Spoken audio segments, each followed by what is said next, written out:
ጤና ይስጥልን ተመልካቾቻችን ነጸብራቅ ከብሩሃን አዲስ ጋር ፕሮግራማችን ተጀምሯል።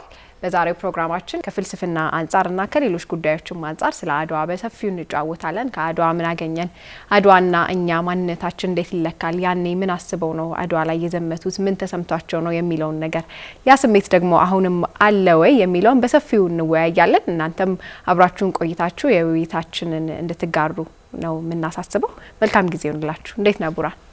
አለሁልሽ። በጣም ከረጅም ጊዜ በኋላ ተገናኘን። በጣም ረጅም ጊዜ አድዋ አገናኝቶናል። አድዋ ሰባሰበ። እሺ እንግዲህ አድዋን ስናስብ ትንሽ መለስ ብለን ደግሞ ስለ አፍሪካውያን የቀኝ ግዛት እናውራ እና 1885 ላይ የበርሊን ስብሰባ አውሮፓውያን አካሂደው ነበረ። አፍሪካውያንን ለመቀራመት የተደረገ ውይይት ነውና በዚህ ውይይት እንደው ኢትዮጵያ ገፈት ቀማሽ ባትሆንም ምናልባትም ደግሞ የቀኝ ግዢ ባትገዛም ግን ደግሞ በጦርነቱ ብዙ ጉዳት ደርሶባታል። በጣሊያን ወረራ 2 ጊዜ በተወረረችበት ጊዜና አውሮፓውያን ግን ያንን ስብሰባ ያካሄዱት አፍሪካውያንን ለመቀራመት በተለይ አፍሪካ ላይ ምን አይተው ነው ለታስባለህ? በጣም ጥሩ ነው። በተለይ ከዚህ ከባሪያ ንግድ መቆም በኋላ የኢንዱስትሪ አብዮት በእንግሊዝ ተፈጥሯል። ትልቅ ሬቮሉሽን ነው። ኢንዱስትሪ ሲመጣ የግድ ሪሶርስ አለ፣ ወሳኝ ነገር ነው። የሪሶርስ ጉዳይ በጣም ኢምፖርታንት ነበረ።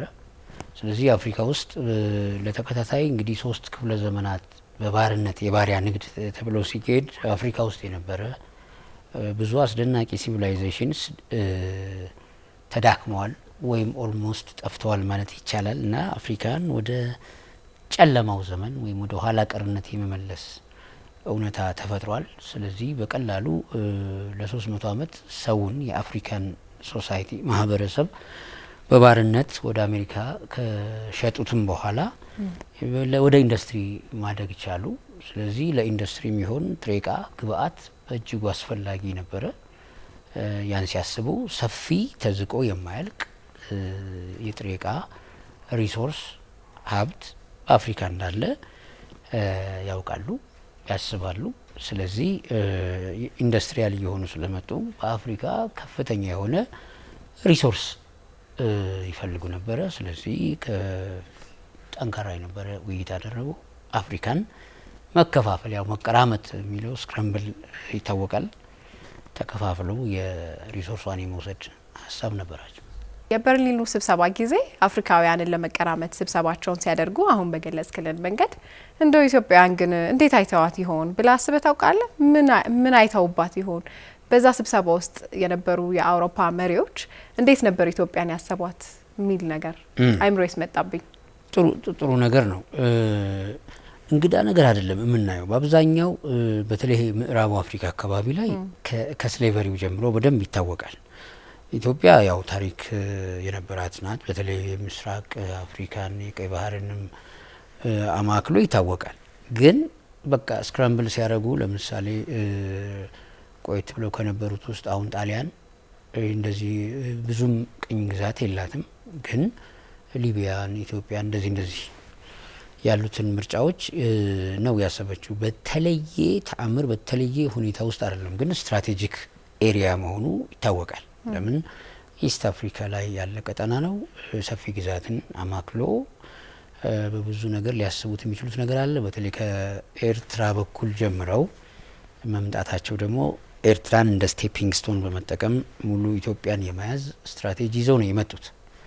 ግን ዋናው ነገር ሁሉም የድርሻውን ይዞ አፍሪካ የሚባለውን አህጉር እንዳለ የመከፋፈል ነውና ኢትዮጵያ ለአውሮፓውያኑ በተለይ በዚህ ይሄ በአድዋው ሰሞን ጥንታዊ ታሪክ ያላት ሀገር ብትሆንም በዛ ሰሞን ምንም የተለየ ነገር አለ። መከፋፈል የሚለው ትልቅ ኪ ፖይንት ነው።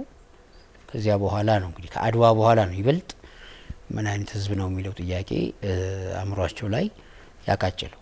ይሄንን ስብሰባ አደረጉ። ከዛ ጣሊያንም ወደ ኢትዮጵያ መጣች ማለት ነው ለመውረርና አሁን ላይ በዚህ ዘመን የአድዋ ድል በዓል ብለን የምናከብረው በዓል የተፈጠረበትን ያንን የአድዋ ጦርነትን አካሄዱ። በዛ ጦርነት ወቅት በባዶ እግራቸው ነበረ ህዝቡ በነቂስ ወጥቶ ጦርነቱን ያደረገው። መለስ ብዬ ሳስበው አሁን ላይ እንደ ሀገር እንደ ህዝብ ብዙ የሚያሳሱን ነገሮች ሊኖሩ ይችላሉ። ሀገሬ ልንል የምንችልበት ብዙ ኢንፍራስትራክቸሮች ወይ ብዙ ልማቶች ያሉበት በጣም እናት ሀገር ለኔ እንደዚህ ያደረገችልኝ ብለን ልንጠቅሰው የምንችለው በጣም ብዙ ነገር ሊኖረን ይችላል። ያኔ ጉዞ እንኳን የሚደረገው በባዶ እግር ነበርና ምንድነው የነበረው ፍቅር? ከየት የመጣ ነው? ለሀገር የነበራቸው ፍቅር ከምን ተነስተው ነው ህዝቡ በነቂስ ወጥቶ የአድዋ ጦርነት ሊያካሂድ የነበረው? በጣም ጥሩ ነው። በነገሮች ላይ አሁን ሁለት ነገሮች ናቸው በዋናነት የሚነሱት። አንደኛ የአጼነት ስርዓት ወይም ቄሳራዊ ስርዓት በምንለው የንጉሳዊ አገዛዝ ሂደት ውስጥ ንጉስ ገዢ እስከሆነ ድረስ ተሰሚ ነው። የንጉስ አዋጅ ይፈራል፣ ይከበራል። የመጀመሪያው ይሄ ቀጥተኛ ገሃድ። ሁለተኛ በሚኒሊክም ደግሞ እነዚህ 108 ቃላት ውስጥ ያሉ አዋጅ ውስጥ እምነትህንና ትዳርህን የሚለው አይነት ስሜት ያለው የለም። ቃልም አለች ማለት አስገባሪ የሚሆነ እምነትህን የሚያስክድ እንደዚህ የሚገልጹ ቃላቶች በእያንዳንዱ ሰው ላይ ሰሚ አዋጁ በሚሰማው ሰው ሁሉ የሚፈጥረው ተጽዕኖ አለ። የእምነት ጉዳይ፣ የውስጠት ጉዳይ ይሄም መታየት አለበት። ከዚያ ውጪ የአገር ፍቅር የሚባለው ስሜት በአጠቃላይ በተለይ ንጉስ አጼያዊ፣ ቄሳራዊ፣ ዛራዊ አይነት አስተዳደር ውስጥ ንጉስ ተፈሪ ነው። በውጭም ቢሆን አሌክሳንደር ተብሎ አሁን ለምሳሌ በግሪኮቹ ሲነሳ በቃ ንጉስ ነው። አሁን ከደረቆቹ ሎጂኮች መነሳት ኢምፖርታንት ስለሆነ ነው። አሁን ያለንበት ሪፐብሊክ ሲስተም ነው። የሆኑ ንቃቶች አሉ። ሀገር ስለሚባለው ጉዳይ መፈላሰፍ እንችላለን። ፊሎሶፊካል ፖይንቶች ይቀመጣሉ። በንጉስ ወይም አጼያዊ መንግስት ግን አዋጅ ካለ ንጉሰ ነገስት የያውራጃ እንኳን ነገስታት ቢኖሩም የአካባቢ ግን ንጉሱ ሲያዝ የንጉሱ አዋጅ ተሰሚ ነው። ንጉሱ ያለው ፓወር ይታወቃል። ሁለተኛ እምነትህን የሚለውም ቃል በጣም መሰረታዊ ነው። ከዚያ ውጪ ንጉስ በሚመራው ሀገር ቀሪው ህዝብ በቃ ትልቅ ሀገር አለ በንጉስ የሚመራ በንጉሱ ውስጥ ነው ሀገር ዲፋይን የምትደረገው። በንጉሱ ምናብና ቃል ውስጥ ሀገር አለች፣ የሀገር ስሜት አለ። ሀገር ማለት መከበሪያ ነው፣ ልዕልናን ማስከበሪያ ነው፣ ደጀን ነው። ስለዚህ መደፈር በተለይ የውጭ ባዕድ የሚባል አሁን ሬቶሪክስ ትርክቶች በቀደሙት ዘመናት በጣም ሚና ይጫወቱ ነበር። ትርክት ማለት የሚፈጠሩ ተረኮች አሉ። ሀገር ማለት ልዕልናን ማስከበሪያ፣ ክብርን መግለጫ፣ ከዛ ጥቃትን ማስወገጃ፣ ከባርነት ነጻ መሆኛ እንዲህ የሚሉ ብዙ ተረኮች በደንብ ይንጸባረቃሉ።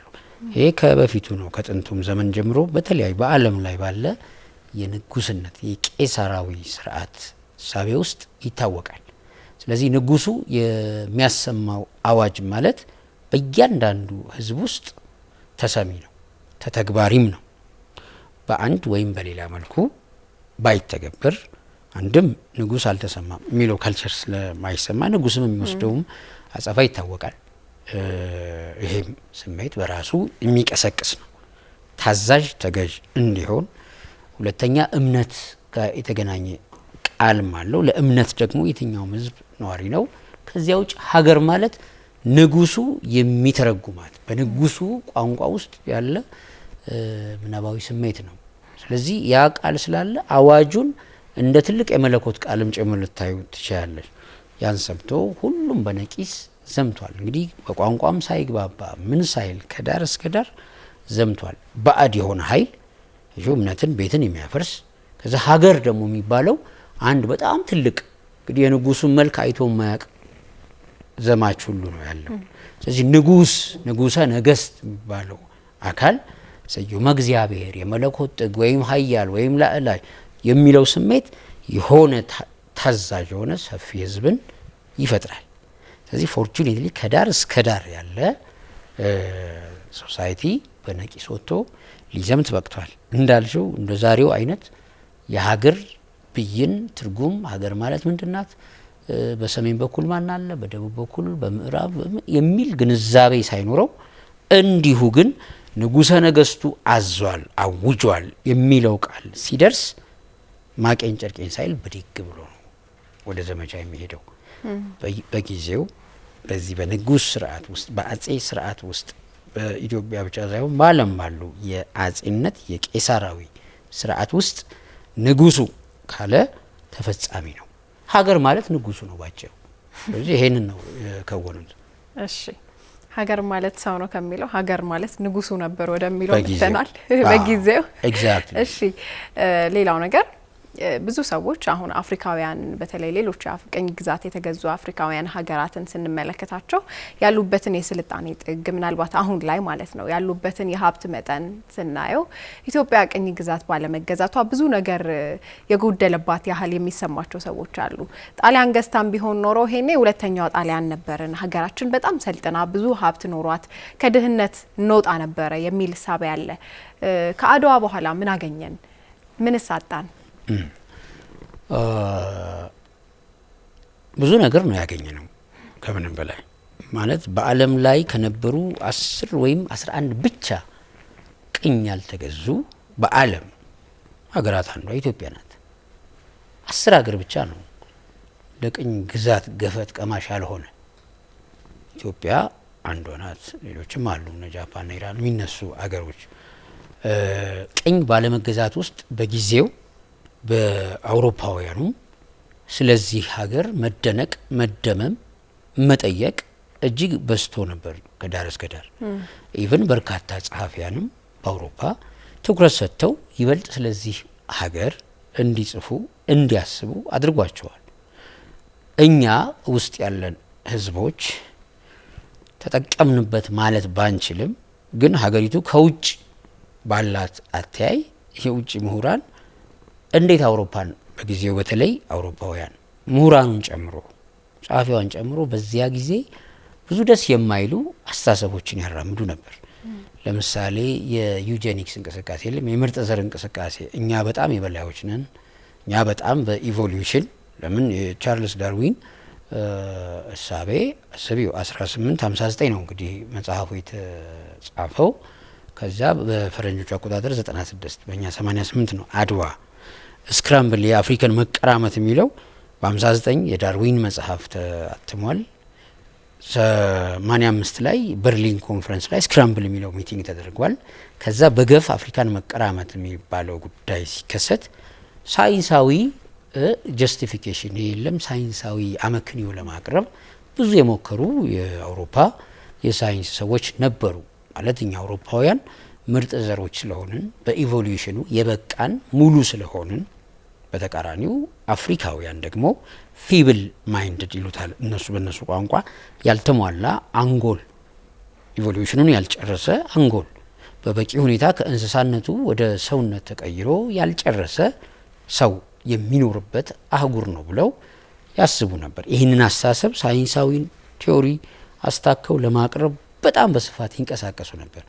ስለዚህ ዳርዊን ከተነሳ በኋላ እነ ስፔንሰር ሲመጡ የለም ይሄ ሰውን የሚለያይ ባዮሎጂካሊ ሳይንሳዊ በሆነ መልኩ ሙሉን ወደ ሰውነት የተለወጠና ወደ ሰውነት ያልተለወጠ በሚል ከፋፍሎት ስለነበረ አፍሪካን ቅኝ መግዛት በጣም ጤናማ ነው፣ አፍሪካ ውስጥ የሚኖረው ማህበረሰብ ያልተሟላ አንጎል ያለው ነው የሚል አስተሳሰብ ነበራቸው።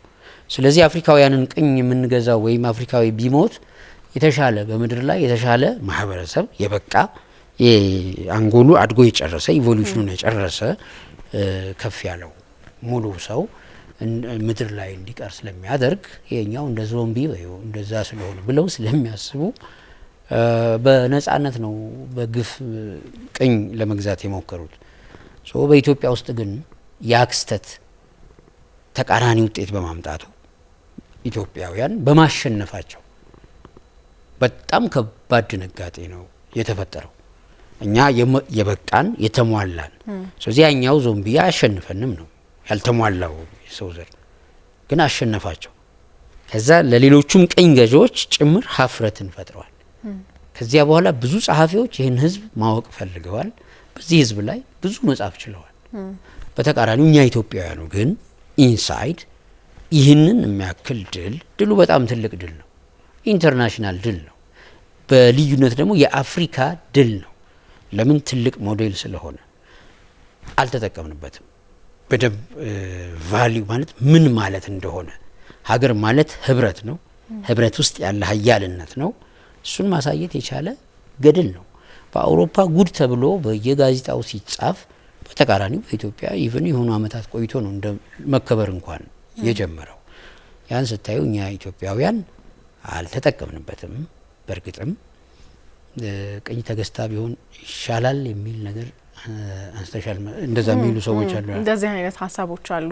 ሀገራችን ቅኝ ባለመገዛቷ ምናልባት ጀግናንን የሚል እሳቤን ብቻ እንጂ በተግባር ምንም አይነት ለውጥ አላመጣንም እና ሌሎች የአፍሪካ የቅኝ ግዛት የተገዙ የአፍሪካ ሀገራትን ስንመለከት አሁን ላይ እንግዲህ ትውልዱ የሚመዝንበት የሀብት መጠንን በደንብ የድህነት ጠለልን ያለፉ ሀብት ላይ የተጎናጸፉ ናቸውና ይሄ የሀብት ማማ ላይ መቆናጠጣቸው ምክንያት አፍሪካ በዛን ጊዜ ቅኝ ግዛት ስለተገዙ ነው በአውሮፓውያን የሚል ሳቤ። ስለዚህ እኛ ራሳችን አሁን ላይ ተሰደን ወደ ሌሎች የአውሮፓ ሀገራት እየሄድን ስለሆነ ይሄ የመጣብን ቅኝ ግዛት ባለመገዛታችንና ሀብታችንን መጠቀም ባለመቻላችን ነው የሚል ብቻ ይሄ የሚጣረስ አይነት አስተሳሰብ አለ።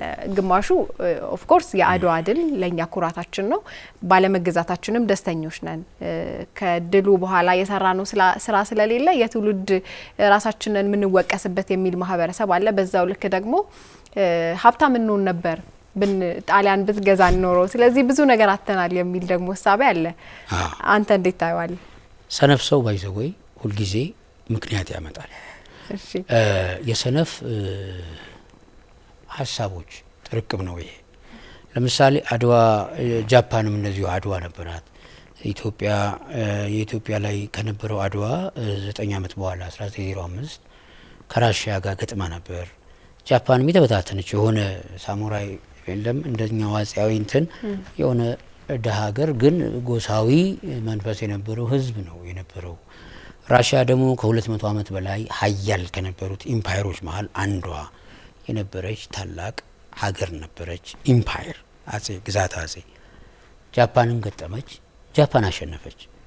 የኢትዮጵያ አድዋ ከተከናወነ 9 አመት በኋላ ነው። እንግዲህ 9 አመት ማለት ኢትዮጵያ ልክ አድዋን ጣሊያንን ስታሸንፍ አውሮፓ ላይ አንድ ተራ አፍሪካዊ በኢቮሉሽኑ ያልተሟላ ያልበቃ ህዝብ አሸነፈን እኮ በሚል በሀፍረት እጅግ በጣም ከዳር እስከ ዳር ዜና ነበረ።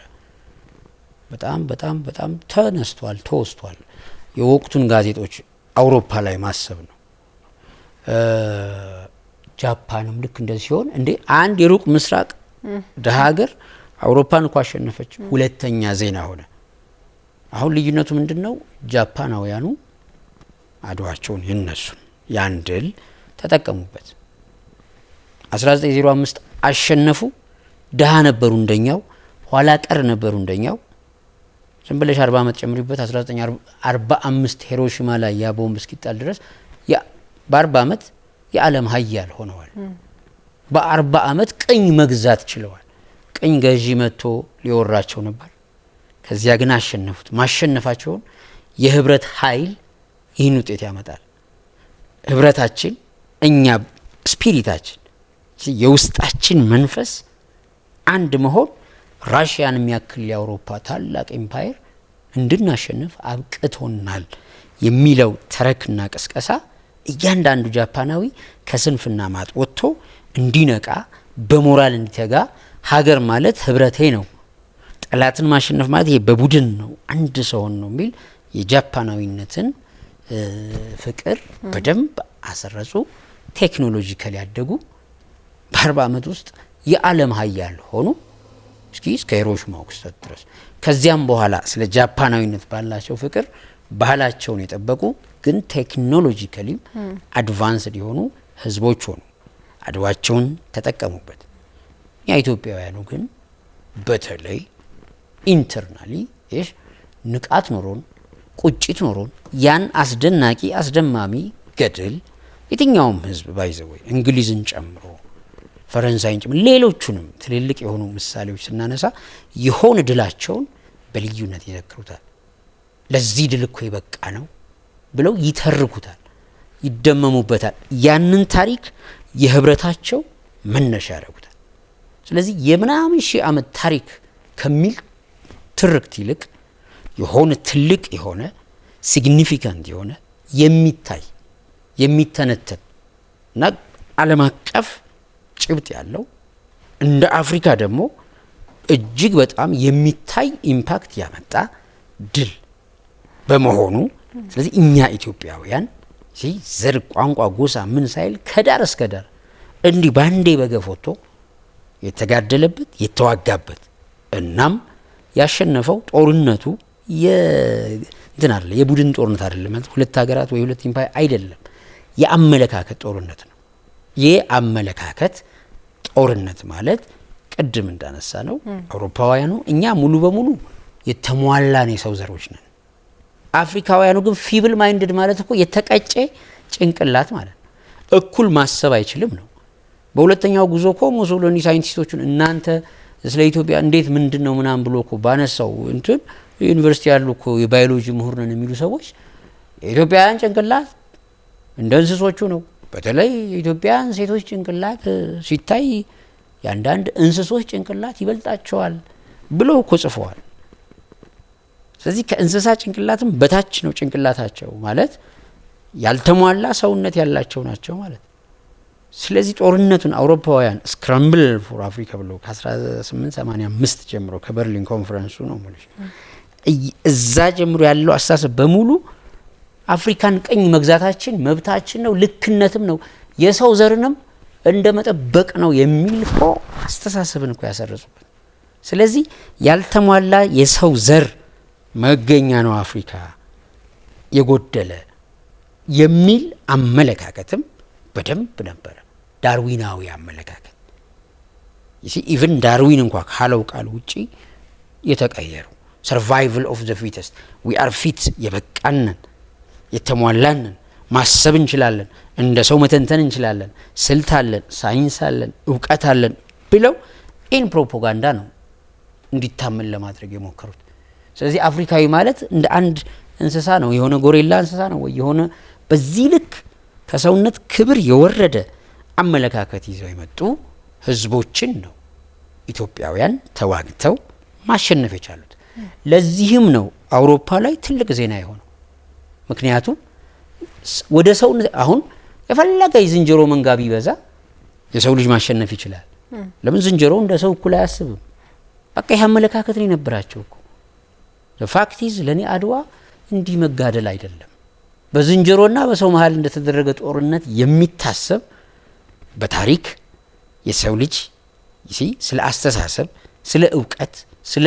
እውነት ትልቅ ኃጢያት ከሰራባቸው ክስተቶች አንዱ በቀይ ግዛት ዘመን አውሮፓውያን አሳቢዎች አውሮፓውያን ምሁራን አውሮፓውያን ፈላስፎች ጭምር እጅግ በጣም እናከብራቸው ምንደመምባቸው ፈላስፎች ሳይቀሩ ከዚያ በፊት ጀርመን ላይ ያስተጋቡትን አስተሳሰብ ስታይ አሁን ኢማኑኤል ካንት እጅግ በጣም ጥልቅ ፊሎሶፊዎችን የሞራል አስተሳሰቦችን ካነሱ ጀግና ፈላስፎች መሃል ነው ግን ከአውሮፓ ውጪ የሆነ በሙሉ ጨለማ ነው ይላል እኛ ምክንያታዊ ነን ሌላው በጣም ኋላ ቀር ነው ብሎ ያምናል እንግዲህ እንደዚህ የሚያካክሉትና ፈላስፎች ሄግልን ማንሳት እንችላለን ሌሎች ብዙ ፊሎሶፈሮችን ማንሳት እነዚህ ጂያንት ፈላስፎች ሳይቀሩ ዩሮሴንተሪክ የሚባል አውሮፓን ማዕከል ያደረገ በአውሮፓ ልክነት ላይ የተመራ ዓለም እንሰራለን በሚል በጣም ብዙ አስተሳሰቦች አራምደዋል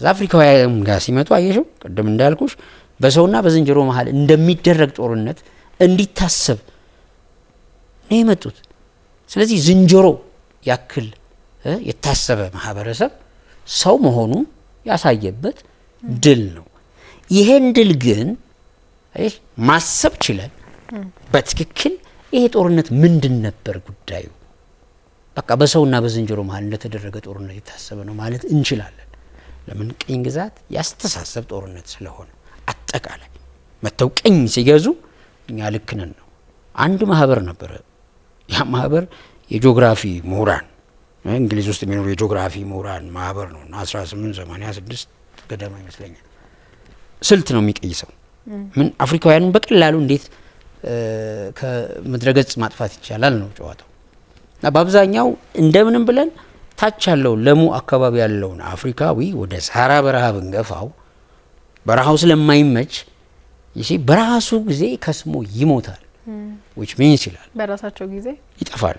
ስለዚህ ይላሉ በዋናነት ቅኝ ግዛቱን ዶሚናንት የነበሩት ኢምፓየሮች የእንግሊዝ ኢምፓየር እና የፈረንሳይ ኢምፓየሮች 86% የሚሆነውን የአፍሪካ መሬት በቀላሉ ያለ ጦርነት ኮንትሮል ማድረግ ይችላሉ የሚል ሰጀሽን የምሁራን ሰጀሽን የጂኦግራፈሮች ሰጀሽን የተሰጠበት እንቅስቃሴ ሁሉ የነበረበት የአውሮፓ ፋሽን ዘመን ነው ማለት እንደዚህ አይነት አስተሳሰብ እንደ ልክነት የታየበት በእውቀት ላይ የከፋ ሙስና በእውቀት ላይ የከፋ እብለት የከፋ ትምክህት የተደረገበት ጊዜ ነው።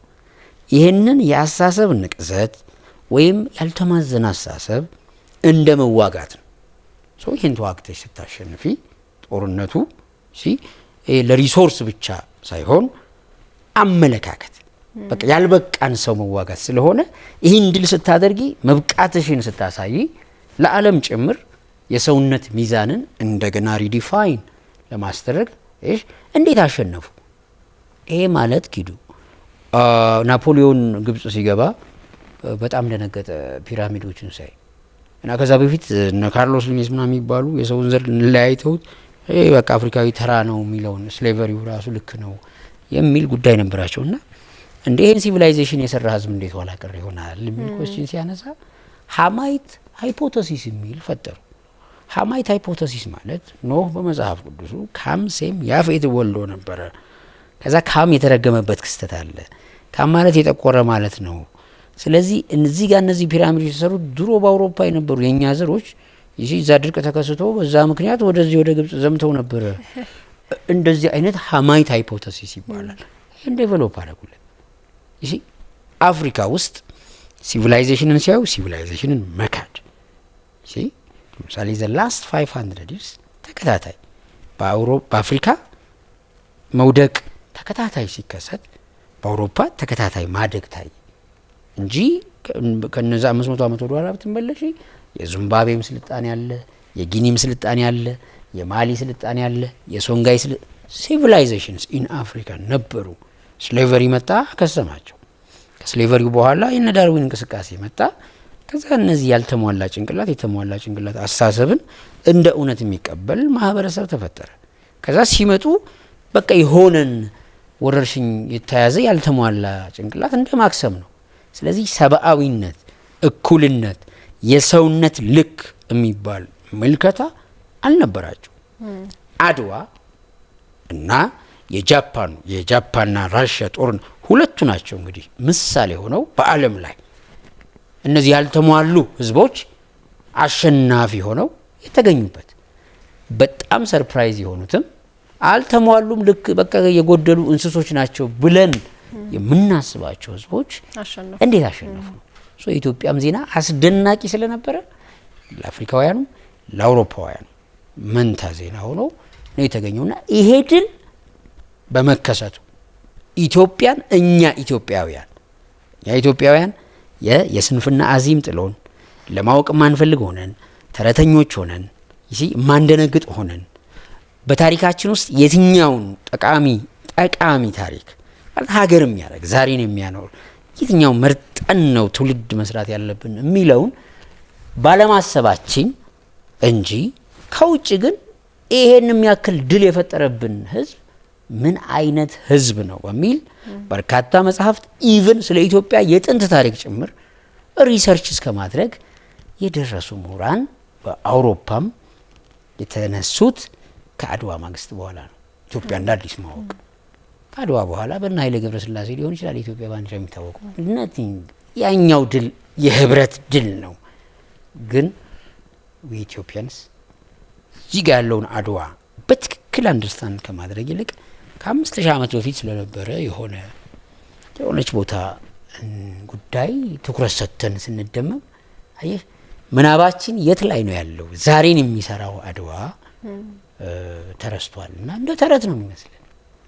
እሺ እንግዲህ ከአድዋው ድል በኋላ በጣም ትልቅ ቦታ ተሰጥቶን በአውሮፓውያንም በሌሎች የአፍሪካ ሀገራትም በዓለም እንዲሁ ትልቅ ቦታ ተሰጥቶን በተለያዩ የድንበር ማስከበር ዘመቻዎች ተሳትፈናል። የተለያዩ ሀገራትን ነጻ በማውጣት ዘመቻዎች ተሳትፈናል። አሁንስ ምን ላይ ነን? አሁን ቶታል ድንዛዜ አለብን ማለት ሁላችንም ውስጥ ማለት ነው። ይሄ ማለት ራስን መስደብ ለራስ ክብር አለመስጠት አይደለም፣ ህመም አለው። ጀርመን ውስጥ ፊችት ይባላል አንድ ፈላስፋ ስለ ትናንቱ ቁስላችን እያነሳን ብናወራ ዛሬን አንሰራውም ይላል። ሂዘ ፊሎሶፈር። ግን ዛሬ ላይ ሆነን እኛ ዛሬ ማሰብ የምንችል ዜጎች ወይም ህዝቦች ወደ ነገ ትልቅነት የሚወስደንን ምናብ በመቅረጽ መነሳት ላይ ብናተኩር ግን አዲስ ጀርመንነት እንሰራለን ብሎ ጽፏል። በጣም ነው የሚገርመው። ጀርመን 50 ዓመት ውስጥ ነው በአንደኛው የዓለም ጦርነት የዓለም አንደኛ የሆነችው በቴክኖሎጂ በ50 ዓመት። ለምን 100 ነበረች ጀርመን በአጼ ቴዎድሮስ ዘመን 100 የነበረች ጀርመን አንደኛው የዓለም ጦርነት ላይ ቢስማርክ በኋላ መጥቶ 100ውን አንድ አድርጎት እነ ፊችት እነ ሄግል እነዚህ ያሰቧቸው ሀሳቦች አነቃቅቶት ወጣቱን አንባቢ ሆኖ በደንብ እንዲያነብ ሆኖ አንደኛው የዓለም ጦርነት ላይ በቴክኖሎጂካሊ አንደኛው ነች። ሪሶርስ ላጣች ነው። ቀድሞ ፈረንሳይና እንግሊዝ አብዛኛውን ሪሶርስ ያለበት ቀጠና ይዞት ስለነበረ የሆነ ሀገር ስትሄድ ወይ ፈረንሳይ ወይ እንግሊዝ ይዘዋለች። ስለዚህ ለአንደኛው የዓለም ጦርነት ኮዝ እንዲሆን ራሱ ቴክኖሎጂካሊ አድቫንስ ስትሆን ሪሶርስ ፍለጋ መኳተን ያዘች። እነዛ ኮዞች ተደማምረው ፈርስት ወርልድ ዋር እንግዲህ ከዛ ከመቶነት ወደ አንድ ሀያል ኢምፓየርነት ማደግ ጀምራ ነው የአንደኛው የዓለም ጦርነት የተፈጠረው። which means አሁን እኛ አሁን ላይ ዛሬ ላይ ምን ላይ ነው ስንል ፕራክቲካሊ ስፒኪንግ እዚህ ቴዎድሮስ አንድ ለማድረግ ምናምን የሆኑ ሪቶሪክስ እና ተረኮች አሉን እኮ። ግንስ እዛ ጋር ጀርመን ይውልሽ ያንን መጀመሪያ ሀሳቢ ነው መፈጠር ያለበት። መጀመሪያ የሆነ መሪ ከደቡብ የሚነሳ ከሰሜን ከምዕራብ የሚነሳ ከምስራቅ የሆነ መሪ ድንገት ተነስቶ አንድ አረጋለው አይደለም እኮ አካሄድ። አሳቢዎች መምጣት ነበረባቸው። ኢትዮጵያውን በጣም ያጣቸውን ዘርዓ ያዕቆብን ማጣት ያማን የዘርዓ ያዕቆብን ሀሳቦች ማየት ነው። በደንብ ነው ያሰበው፣ በደንብ ነው ለመረዳት የሞከረው፣ በደንብ ነው ጉዳዮችን የቃኘው። ግን ዝም ብለሽ ወደ ኋላም ተመልሰን ያሬድ ስንል አሁን ያሬድ እና ሞዛርት ወይ ቤቶቨን 1000 ዓመት 1200 ዓመት ርቀት አላቸው።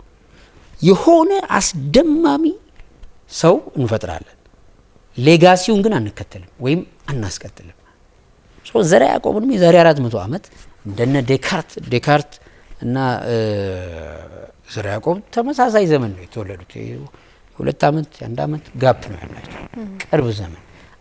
ዴካርት ማሰቡን ማስቀጠል ስለቻሉ ፈረንሳዮች እነ ሩሶንም እነ ቮልቴርም ሌሎችንም ፈጥረዋል መነሻ አድርገው። እኛ ያን አላመጣ ነው። ስለዚህ እንዲሁ ድንገት ተነስተን የሆነ እንቅስቃሴ አድርገን የሆነ ለውጥ ያመጣን ይመስለናል። ግን በማሰብ ውስጥ እንዴት ነው አገር የምንሰራው ብለን እንደዛ አይነት ትልልቅ ድሎችን በጣም ሲኩዌንሻል የሆነ ሌጋሲና ካልቸር ለማምጣት ስላልተጋን ስላልሰራንበት ዛሬ ላይ ምን ላይ ነው ያለነው የሚለው ጥያቄ የምናየው ድንዛዜ ውስጥ ነው ያለነው። ትልቅ ሀብት ይዘሽ አሁን ባትሪ ድንጋይ ነው ሰጁ ፓወር አለው ውስጡ፣ ግን ቀጥለሽ ወደ አምፖል ወይ ወደ ሆነ ነገር ካላገናኘሽው ምንም ፋይዳ የለውም። በቃ ድንጋይ ነው የሚመስልሽ። ስለዚህ ውስጣችን እንደዛ አይነት ፖቴንሻል ቢኖርም ፖቴንሻሉን ካይነት ይሄ ወደ ህያው ለውጥ ስላልተጠቀምንበት ዛሬ ላይ ግራ ገብቶናል። አሁን ፋክቱ ምንድነው? ግራ መጋባት በጣም ስር ሰዶ ይዞናል። አሁን ኢትዮጵያን በተመለከተ ኢትዮጵያውያን ኢትዮጵያንስ በታሪካቸው ከሰሜን እስከ ደቡብ በንግድ ካልቸራሊ የተሳሰረ የነበረ ህዝብ የኖረ ህዝብ አድቫንስድ የነበረ ካልቸራሊ ህዝብ ዛሬ በሆነ እንትን ጥቃቅን ነገር ሆኖ ማሰብ ጀምረናል። ይሄ ህመም ነው፣ ግራ መጋባትም ነው። በትክክል ከዓለም ባይተዋር እንደመሆንም ጭምር ነው። ምን ላይ ነን? ግራ መጋባት፣ መደንዘዝ እና መቆም እንደ ባትሪው ፖቴንሻል ኖሮን ግን ፖቴንሻሉን አለመጠቀም ውስጥ ነው ያለ ነው። አድዋን ከፍልስፍና አንጻር ስናየው ይሄ የአስተሳሰብ ለውጥን ያመጣ ነው ብለናል። በጥቁሮችና በነጮች መካከል የነበረውን የአስተሳሰብ ለውጥ የአድዋ ባለቤትነቱ ደግሞ የኢትዮጵያውያን ነው። ኢትዮጵያውያን ከአድዋ በኋላ ምን አይነት ሰዎች ነበሩ የሚለውን ነገር አይተናል። አሁን ያለንበትም እንዲሁና ወደፊት አድዋንስ እንዴት እንጠቀምበት፣ ሀገራችንንስ እንዴት እንጠቀምባት ብለህ ታስባለህ? የትኛውም ህዝብ አመለካከቱን ሳይቀይር አሁን ቅድም ቆንጆ ነጥብ ነው ያነሳሽው። አበቆ የተገዝተን ቢሆን ይሻል ነበር የሚልም አይነት የሆነ ነገር እንግዲህ ይሄ ያደገ መጥቶ እኮ የሆነ አስተሳሰብ ሁሉ ሊሆን ይችላል። አመለካከቱን ያላስተካከለ ህዝብ ሀገር አይሰራም። አመለካከቱን ያላስተካከለ ግለሰብ ራሱን አይሰራም። ይህ ፋክት ነው። እውቀት የቱንም ያክል ቢከማች ምንም እንደ ጎግል ሰርች እያረግሽ ግዑዝ ነው የሚሆነው። የሆነ እውቀት ታገኛለሽ፣ ግን ያ እውቀት ቫሊውለስ ነው የሚሆነው።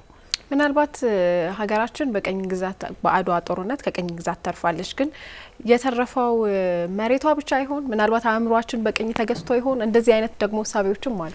ይሄ ልክ ነው።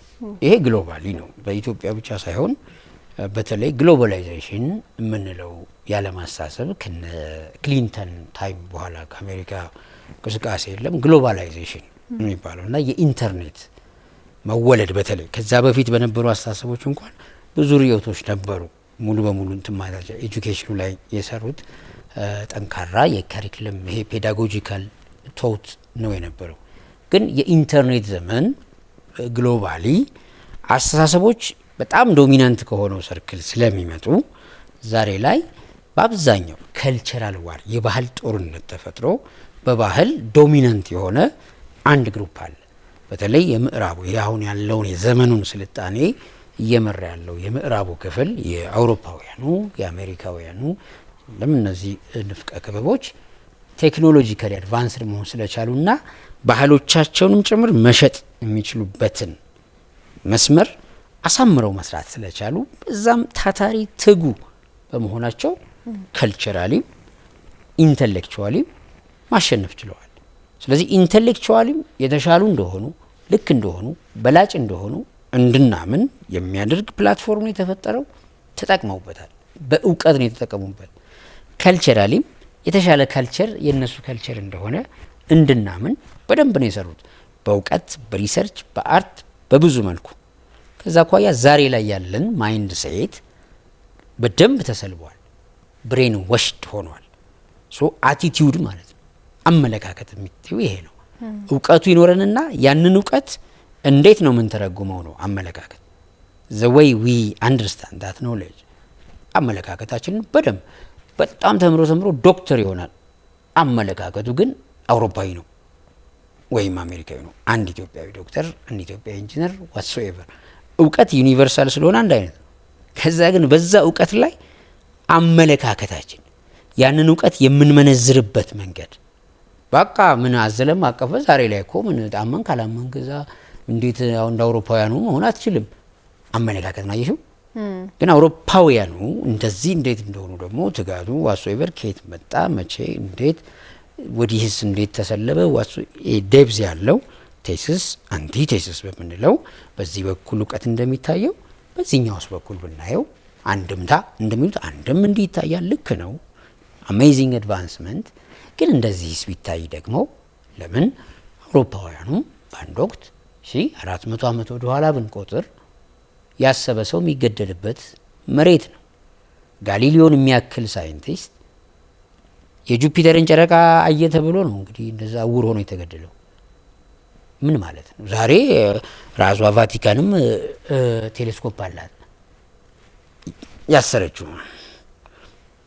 ወደ ኋላ መለስ ስንል እንደነ ጆርዳኖ ብሩኖ የመሳሰሉትን ሳይንቲስቶች አደባባይ ላይ ሳይንስ ተመራመረ ብለው ነው ሚላን አደባባይ ጣሊያን ያነደዱት። 13000 ሰው ነው በአንድ ቀን ያነደዱት። ሳይንስ ለምን አሰባችሁ ብለው ለአንድ ሺህ ዓመት ሳይንስን ማሰብ እንደ ትልቅ መቅሰፍት ታይቶ አውሮፓ ምድር ላይ ሰው ይገደል ነበር፣ ይታረር ነበር፣ ማሰብ ክልክል ነበር ከሚለው ዘመን ሀሳቢያኑ ዳቬንቺ ደግሞ ሬኔሳንስን ፈጥረው አሜዚንግሊ አውሮፓ ባለፉት 500 ዓመታት ይህን ስልጣኔ ፈጥራለች። ዛሬ ልክ ነው የፈለገ አስብ እንጂ እንደ እንግሊዝ አትሆንም ሲሉ እንደዚህም ደግሞ ያደረጉበት ጊዜ አለ። ዛሬ ደግሞ እኛ ያሰበን ሰው እንደሆነ እንትን የምናይበት ነገር አለ። አሚን የተፈላሰፍኩ ብሎ ሞቷል ምናምን የሆነ ነገር ግንስ መቀየሩ አይቀርም በሚል ደግሞ ነገ ደግሞ ሌላ የመለወጥ ተስፋ አለን የሚል ሀሳብም አይሹ ያንንም ቢያስብ ይህንንም ማሰብ ይቻላል የሚል አመለካከት አልፈጠርንም። አለመፍጠራችን ያን ብቻ ልክ አድርገን ስንይዝ ቅኝ ግዛቱም የብሬን ዋሽንግ የእውቀት የሳይኮሎጂ ዋር ካልቸራል ዋር በተለይ ኢንተርኔቱ ከግሎባላይዜሽን ጋር ተደምሮ በደንብ ሰርቷል። እጅግ በጣም በናፍቆት ነው የምንጠብቀው የእንግሊዝን ኳስ። በጣም ጥበብ አለው፣ ሳይንስ አለው። አይ ኳስ እኮ አልወድም ምናምን ኢትስ ኢንተርቴይንመንት ኢንትረስቲንግ አሜዚንግ፣ ግን በቃ ኤክስፖርት አድርገውታል ውበት ባለው መልኩ ማርኬተብል በሆነ መልኩ አሜዚንግሊ በሚያሸንፍ መልኩ ኢትዮጵያን ኳስና እንግሊዝን ኳስ ብትይኝ ምንም ኢንኮምፓረብል። ለምን ስትያየሽ እውቀትን በመጠቀም የሰው ልጅ ፍላጎት በመረዳት ስነ ልቦናውን አንደርስታንድ በማድረግ ብልጫ ወስደው በደንብ ካሸነፉሽ በእርግጥም ሰርቫንቶች ነን። ዛሬ ስኮለርሺፕ ወደ አውሮፓ ወይ ወደ አሜሪካ ተብሎ የሆነ ድል ቢመቻች እጅግ በጣም የተማሩ ብዙ ምሁራን ዜጎች ማመልከታቸው አይቀርም። ለምን እዛ ቆይጄ በቃ ብሎ ሲማልል አመለካከት፣ አስተሳሰብ፣ አቲቲዩድ ዘ ዌይ ዊ አንደርስታንድ አወር ሴልቭስ። ትናንት በሰውና በዝንጀሮ መሀል ነው ጦርነቱ ብለው በዚያ ልክ አንደርማይን ያደረጉት ህዝብ ዛሬ በእርግጥም አይሹ ልክ ናችሁ ብሎ ተገዢ ለመሆን ሲያኮበኩብ ይሄ የአመለካከት ቀኝ ግዛቱ ምን ያክል ስር እንደሰደደና ያነሳሽው ሀሳብ አይ በአመለካከት ተገዝተናል ያልሽውን ሀሳብ የሚደግፍ ነው። ልክ ነው። ይሄ አለ፣ ግን መገልበጥ ይቻላል። ወደ ቀደመው ሀሳባችን እንመለስና ምን እናድርግ ታዲያ ወደሚለው ነገር እንምጣ። ምን አስባለሁኝ አሁን እኔ እናንተም እያወራንበት ያለነው ጉዳይ የአድዋው ድል ጉዳይ ስለሆነ አድዋን እንዲሁ ዝም ብሎ በማውራት ብቻ ጊዜ ፈጀን አልተጠቀምንበትም የሚሉ ሰዎች አሉ። እንዲህ ማውራቱም ጥቅም የለውም ምን ያወራሉ እነዚህ 10 ጊዜ ልንባልም እንችላለንና አድዋን እንዴት እንጠቀምበት፣ አሁን ላይ ምን እናድርግ ወደሚለው ሀሳብ ደግሞ በጣም ጥሩ ነው። በጣም ትልልቅ ዩኒቨርሲቲዎች መከፈት አለባቸው። ትልልቅ የምርምር ማዕከላት መከፈት አለባቸው። ግን ትንሽዬ የኢትዮጵያ ብቻ በሚል አይደለም ጉዳዩ የአመለካከት ስለሆነ ዛሬም አፍሪካን ጨምሮ ኢትዮጵያ ብቻ አይደለም ሰፊ በዓለም ላይ ይኸውልሽ አንደኛ ዓለም አገሮች፣ ሁለተኛ ዓለም ሀገሮች፣ ሶስተኛ ዓለም ሀገራት ማን የከፈለው? እንዴት አንደኛው ዓለም፣ ሁለተኛው ዓለም፣ ሶስተኛው ዓለም ያው ሶስተኛው ዓለም እሺ፣ ሰሜንና ደቡብ ደሃና ሀብታም፣ ምስራቅና ምዕራብ ካልቸራሊ ኦፖዚት እንደዚህ የተከፋፈሎች አሉ አይደል? እውቀቶቻችን ላይ አስተሳሰቦቻችን ላይ። ስለዚህ አድዋ ያመለካከት ጦርነት ነው። ስለዚህ አድዋን ሳስብ ልክ የጃፓኑንም እኩል አስበዋለሁ። ሰዎች በዓለም ላይ ዩኒቨርሳል ሂዩማኒቲ የሚባለውን ተውት። ሂዩማን ቢንግስ የሰው ልጆች በዓለም ላይ እኩል ናቸው። አውሮፓውያኑም አሁን እነሱ ዝንጀሮ እናንተን ስላሉ አንደርማይን አታረይ ዩኒቨርሳል ሂዩማኒቲ አለ። ሶኔ ለአውሮፓዊ ማዝናለው ኢኳል ሂዩማን ቢንግስ የሰው ዘር ሆሞ ሳፒየን የሚባለውን አስተሳሰብ የሚያምን አመለካከት እንዲፈጠር የአመለካከት አካዳሚስ መገንባት አለባቸው። ለምን ዛሬ ላይ አንዱን አድናቂ ሌላው ተደናቂ፣ አንዱ ባሪያ ሌላው አለቃ አይነት የዓለም ማህበረሰብ ተፈጥሯል። ትልቁ ችግራችን ያመለካከት ነው መሰረታዊ ያመለካከት ችግር። ያመለካከት እኮ ነው ለአፍሪካ ንቀት። ለምሳሌ አንቺ ምን አይኤምኤፍ ይታወቅ የለ እንዴ? ለረጅም ጊዜ እንግዲህ በዩናይትድ ኔሽንስ ስር ያለ ተቋም ምን አፍሪካውያን እንትን ይሄ የኒውክሌር አር መቅበሪያ አድርገን ሰፈሮቻቸውን ብር ብንሰጣቸውም ያዋጭ ነው ሲሉ ነበሩበት። እነዚህ ሪያሊቲስ ከምን መጡ? ትናንት ከነበረ አስተሳሰብ ነው። 4 ሚሊዮን ጥቁር አፍሪካዊ ስሌቨሪ አቦሊሽ ሲደረግ አሜሪካ ውስጥ 4 ሚሊዮን ጥቁር ተረፈ። ነፃ ወጣ ማለት ነው። ይሄ ጥጥ እርሻ ሲያርስ የነበረ አፍሪካዊ ግብር ሀብታሞቹ ላይ በመጫን ነው መቀለብ የምትችው አልተማረም። ይሲ ለምን ጥጥ ሲያርስ ነው የነበረው። የባሪያ ንግድ አቦሊ ሲደረግ እሺ ነፃ ሆነ፣ የግዴታ መንግስት መቀለብ አለበት። ስለዚህ ሀብታሞቹ ላይ ታክስ ተጨመረ። ሀብታሞቹ ይሄን 4 ሚሊዮን ህዝብ በሆነ መንገድ ብናስወግደው ከግዛት አሜሪካ ግብሩ ይቀንስልናል በሚል አስተሳሰብ ዩጀኒክስ የምርጥ ዘር አስተሳሰብ የሚል ፈጠሩ እነ ፍራንሲስ ጋልተን። ከዚያ በኋላ እስከ 1956 ድረስ ጥቁሩን እንዴት ማስወገድ እንደሚቻል ሃይፖቴሲሱን ስታዩ፣ ለምሳሌ ካሊፎርኒያ በረሃ ወይ የሆነ በረሃ ላይ ወስደን ብናሰፍረው በረሃ ስለሆነ እርስ በርስ ተባልቶ ያልቃል። አንዱ ሃይፖቴሲስ ነው። ማን እንዲሆን ብናደርግ ሌላ ሃይፖቴሲስ ነው። በዚህ አይነት ቲንኪንግ ለማስወገድ የተሄደበት የክፋት ርቀት ስታይ አመለካከት ነው። ስለዚህ በአውሮፓና በአሜሪካ የተነሱት የሁለቱ ክፍለ ዘመናት ባለፉት 200 ዓመታት የተነሱ አስተሳሰቦች ዩኒቨርሳል ሂዩማኒቲን የበላ ነው። ስለዚህ ይህን አስተሳሰብ በማስተካከል በምድር ላይ ያለን የሰው ልጆች አውሮፓውያኑንም ጨምሮ ዊ አር ኢኳል ሂዩመን ቢንግስ ዊ አር ሆሞ ሳፒየንስ ማሰብ እንችላለን በእኩልነት የሚል አመለካከት ማምጣት ባለመቻላችን በየቀኑ ጦርነት አለ። በ100 ዓመት ውስጥ የተከናወነው ጦርነት ብዛት በ4000 ዓመት ውስጥ አልተከናወነም። በዚህ 100 ዓመት 171 ሀገር አዳዲስ ሲፈጠር መከፋፈል፣ መራራቅ፣ መለያየት የሚባሉ አስተሳሰቦች አውሮፓ የሁለት እኮ ትልቅ ሀገሮች መጠን ያክል እኮ ናት እኮ። አህጉር ሲባል እኮ በባህር መከበብ አለበት አይደለ? አውሮፓ በየትኛው ባህር ተከባ ነው እንደ አህጉር ዲፋይን የተደረገችው? ያ ሁሉ 30 ምናምን ሀገር እዛች ጥብቆ መሬት ላይ ለምን እንደዚህ መከፋፈል መጣ? ሰፊ ዩኒቨርሳል ሂዩማኒቲ እንዲኖር አመለካከት ነው። እንደ አድዋ አይነት ጦርነት እንደ ሩሶ ጃፓን ያሉ ጦርነቶች አመለካከትን የቀየሩ ጦርነቶች ስለሆኑ አድዋንም በአመለካከት ቲንኪንግ ኋላ ቀር የሰለጠነ የሚያስብ የማያስብ አይነት ሬቶሪክ ተይዞ አይደል ጦርነቱ የተከናወነው። እሱም በመቀየር ዩኒቨርሳል ሂዩማኒቲን ማሳየት የቻለ መሆኑ ለሁሉም ማስተማር ግሎባል ማድረግ ብሎ የሆነ የግል ስጦታና ተአምርም እንደሆነ አለማየት ጥሩ ነው። ማስፋት በትንሹ የአፍሪካ ታሪክ ነው ማለት ወይ ጥቁር አፍሪካን ብቻ አይደለም የቀኝ የተገዛ ተበዳይና የተናቀ ህዝብ ሁሉ ምሳሌ ነው። የጃፓኑንም እኔ እንደ ምሳሌ ሰውስድ ልክኛ ተጨቁነንበታል። እነሱ ለራሳቸውም ስለተጠቀሙበት ነው ዛሬ ጃፓን የተከበረች ሀገር የሆነችው። ውሃ ላይ መቼ ተጥፋ ማትታወቅ አሳዛኝ ሀገር። እንደ ኢትዮጵያ ደግሞ ያሉ ጥንት ታሪክ ያላቸው እጅግ ለምለም ምናምን ሀገሮች ዘፈን ብቻ ነው ያለን። so we have to change it። ምን እናርግ? አድዋ አመለካከት ነው። አድዋ አስተሳሰብ ነው።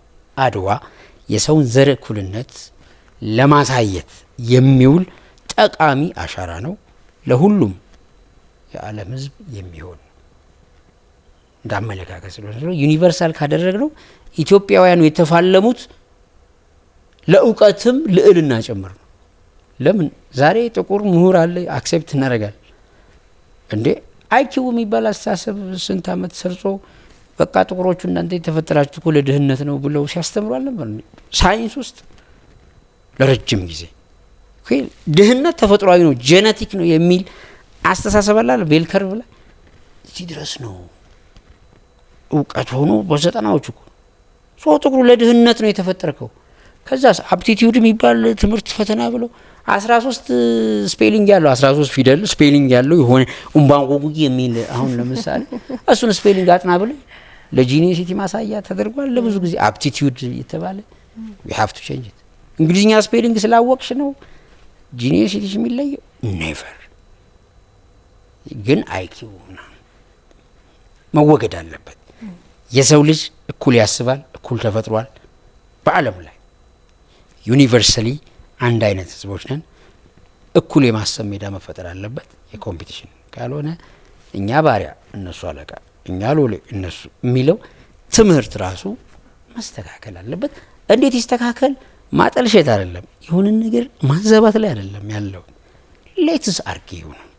ይህ እኩል ይሁን አስተሳሰብ ሜዳው ትሩዞቹ ይውጡ። ለሰው ዘር እንቁ ነው። ዩኒቨርሳል ሂዩማኒቲ አድዋ እንደዛ ነው። በጣም ጥሩ። አድዋ ላይ ጊዜ ኖሮ ከዚህ በላይ ብንጫወት ጥሩ ነበረ፣ ግን ይሄን ያህል ተጫውተናል። ጥሩ ነገር ነው ያነሳናቸው። እናመሰግናለን ብሯ። ቴንክ ዩ በጣም እናንተም በየቤታችሁ እንዲሁ አድዋ ስላስገኙልን ጥቅሞች፣ አድዋ ስለነበረ ምን አገኘን፣ እንዲህ ደግሞ ያልተጠቀምንባቸው ነገሮች ምን ነበሩ የሚለውን በየቤታችሁ እየተወያያችሁ በደንብ ታስቡባችኋላችሁ ብለን እናስባለን። ለማንኛውም የዛሬው አድዋ ላይ ትኩረቱን ያደረገው ነጸብራቅ ፕሮግራማችን ይሄንን ይመስል ነበረ። በሚቀጥለው ሳምንት እንዲሁ ሌሎች ጉዳዮችን እያነሳን ከፍልስፍና አንጻር ምንጫወት ነው የሚሆነው። መልካም ጊዜ ይሁንላችሁ።